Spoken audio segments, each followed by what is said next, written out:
This will be a video talking about those who view free marketers as fundamentalists, as saying that the market can do anything. Oh, those free marketers, they think that the market can solve anything and that there is no role for the state. That's fundamentalist thinking, you see. Well, what is a market? Well, it's a bunch of people producing stuff and interacting and trading with each other in non-violent ways or in violent ways, right? Lots of things can happen on a total market. Then there's the state, which is a bunch of people who are, quote, producing, close quote, stuff. But agents of the state are said to have special privileges, right?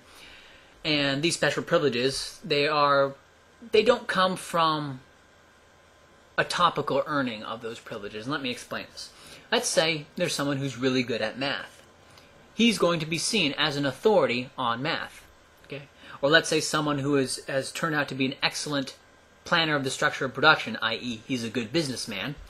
Well, then he is going to find himself in charge of, a lot of business, right? And so his authority is based on what he is good at doing. Now let's take a politician who wins a popularity contest, and now that politician is going to go make laws. By winning a popularity contest, does that mean he's good at making laws? No. See, the criteria to becoming an agent of the state is not typically relevant to the job that they are doing. So you have that problem, and so this state, it's different standards are applied to the state. It's something that exists outside of the market, or I would indeed say that most people view the state as being above the market, and from above the market, it intervenes and saves us from ourselves. Because without this state intervening, well, it would all just go to hell now, wouldn't it? Okay, and when you look at all states, I'm basically talking about the U.S., you have the sacred documents, you have the sacred texts, right? You have the Constitution, the Bill of Rights, the Declaration of Independence, you have the Federalist Papers, and whenever they are presented in a very serious and somber way, right? Kind of like a Bible, like a church service. You have all the mythologies about the crossing of the Delaware and all the mythologies about the Revolution, okay? You have statues. You have statues to Lincoln. You have the Mount Rushmore thing. You have that creepy statue of George Washington. Okay, and all the architecture in D.C. in the Capitol complex, it's basically a copycat of the Vatican. Right, the Capitol building is very similar to that, similar to the Vatican, and they even have that little phallus, away from the Capitol building, kind of like the Vatican has their little phallus away from the Vatican building. The Vatican's obviously a lot smaller than D.C., but it's the same general design. And, of course, the historical origins of the state are, religious. When you look at the Pharaoh, right, the Pharaoh is, supposed to be he's enforcing God's will on earth. I think a better example would be Hammurabi, right?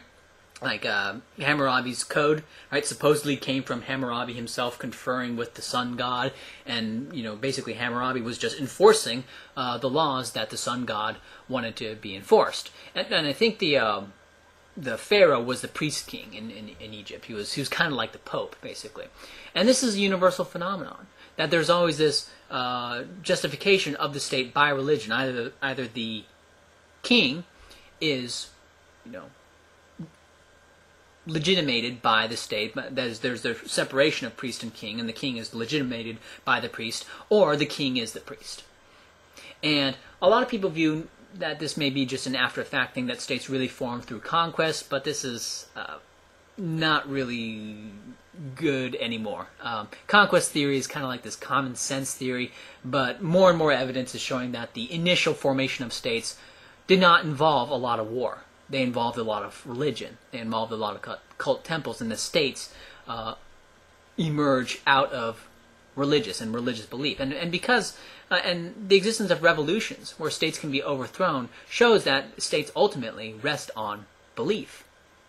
Right? Because you have soldiers that are enforcing. Well, what if the soldiers don't believe in the state? Right? So states ultimately depend on belief, and that's why we have a pretty good idea that states came about from religion, and early states didn't have a lot of warfare and didn't have very big armies. In fact, the armies seem to be more like tax collectors than anything else. And lastly, let's look at the market.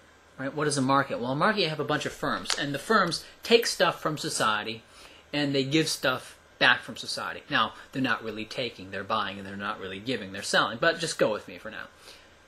So the value of the things that come in, if they are less than the value of the things that this firm is producing, then the firm will be rewarded by society with a profit.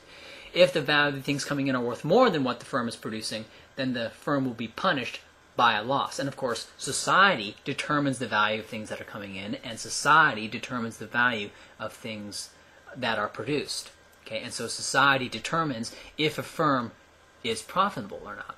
Okay, and so in that way, we can see the market as a social evolutionary environment.